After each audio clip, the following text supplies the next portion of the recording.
Bonjour à tous. Alors, dans cette petite vidéo, nous allons avancer notre cours sur les matrices.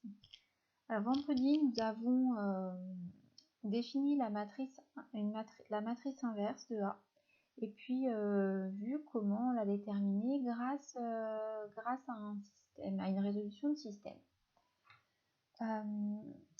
Dans certains cas de figure, vous allez pouvoir justifier que la matrice est inversible. Dans le cas d'une matrice carré d'ordre 2, on a le résultat suivant. A est inversible si et seulement si notre nombre delta est égal à AD moins BC est non nul. Alors ce nombre, vous l'obtenir en faisant une espèce de petit produit en croix là, ça correspond, si vous avez des souvenirs des années précédentes, au déterminant des vecteurs de coordonnées AC et BD. Ce nombre, on l'appelle le déterminant de la matrice. Bien, alors, pourquoi ça? Pourquoi ce résultat? Si on notait B, la matrice de coefficient D moins B moins C A, quand vous calculez A fois B, vous allez voir que vous tombez sur votre nombre delta fois la matrice identité. Alors, on a deux cas de figure. Si delta est non nul,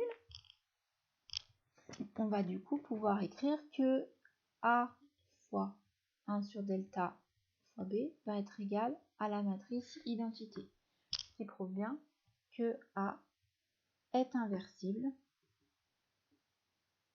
Et dans ce cas-là, on a une expression de A-1. Ce sera 1 sur delta fois B. L'excès d'expression n'est pas du tout à connaître.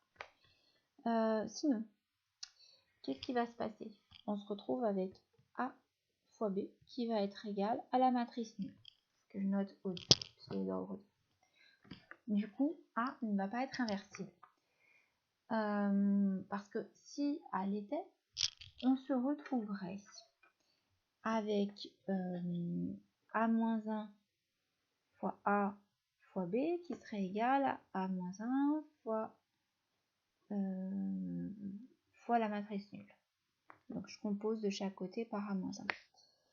A-1 fois A, c'est la matrice identité. Donc l'identité fois B, on obtient la matrice B.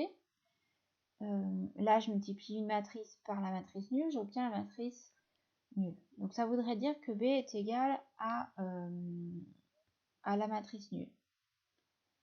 On regarde les coefficients de B, ça voudrait dire que A est forcément aussi nul. Et je pense qu'il est assez clair quand même que si A est nul, elle ne peut pas être inversible. On ne va pas pouvoir la multiplier, on ne peut pas la multiplier. Si A était nul, on multiplierait A à une autre matrice et on obtiendrait l'identité. C'est pas possible, matrice. Donc du coup, dans ce cas-là, A n'est pas inversible. Ça, c'est pas la peine de l'écrire. Hein. Vous écrivez juste que A n'est pas inversible.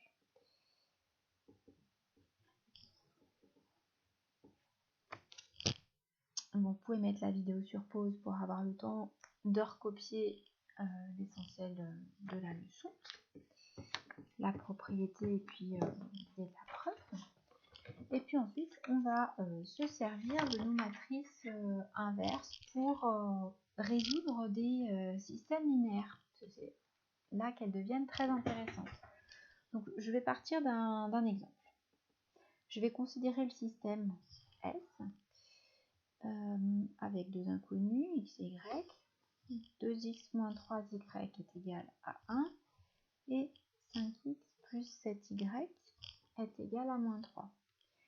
Si vous posez A, la matrice de coefficients 2, moins 3, 5, 7, et puis x, la matrice de coefficients petit x, petit y, B, la matrice de coordonnées, la matrice colonne de coordonnées de coefficient 1, moins 3, le système S s'écrit A, matrice A fois matrice X est égal à matrice B. Et tout système linéaire, en fait, va pouvoir s'écrire sous forme matricielle AX est égal à B. Donc ça, je vous l'écris. Tout système linéaire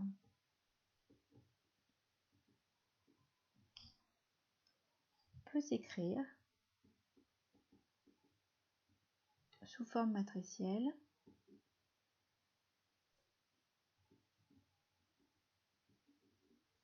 AX est égal à B. Alors là, on a un tout petit système, hein, seulement 2 inconnus, mais on pourrait très bien imaginer un système linéaire avec 100 équations et 100 inconnus. Et c'est là que les matrices deviennent intéressantes. Alors, propriété qu'on va admettre, hein, je ne vais pas vous l'avais montré, c'est que le système linéaire d'équation matricielle AX est égal à B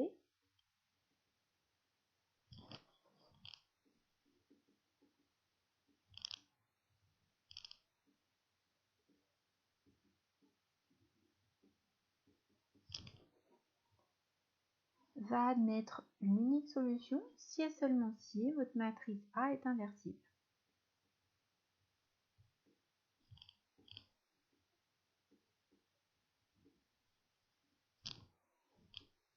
Alors j'écris en abrégé si et seulement si la matrice A est inversible. Et dans ce cas-là, la matrice solution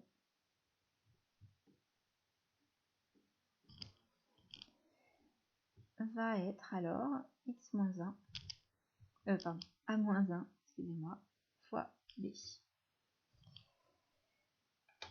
Alors, je reviens à notre petit exemple.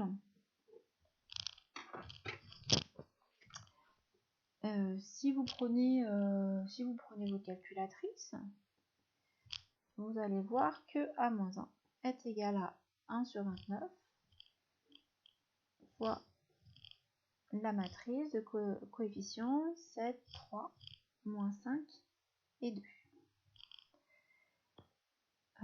Ceux qui ont des matrices, ceux qui ont des calculatrices TI, alors selon le modèle, soit vous allez directement avoir l'écriture 7 sur 29, 3 sur 29, moins 5 sur 29, 2 sur 29, soit vous allez avoir une matrice avec des coefficients, un affichage décimal, et vous transformez avec la touche, avec l'option mathfrak, vous pouvez la transformer pour avoir l'écriture 7 sur 29. 3 sur 29, moins 5 sur 29, 2 sur 29. Donc voilà notre matrice inverse.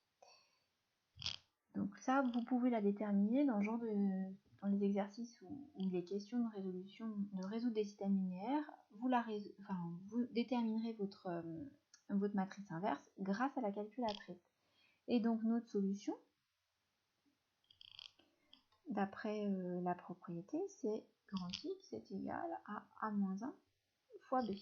Donc à nouveau, je prends ma calculatrice, je calcule A-1 fois cette matrice B, et vous allez trouver comme résultat moins 2 sur 29 et moins 11 sur 29.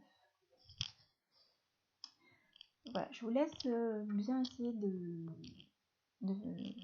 d'utiliser votre calculatrice pour parvenir à obtenir des résultats grâce à elle. J'arrive pas à vous mettre toute la partie leçon visible. Voilà, bon, j'espère que vous avez bien tout compris. On va pouvoir passer aux exercices.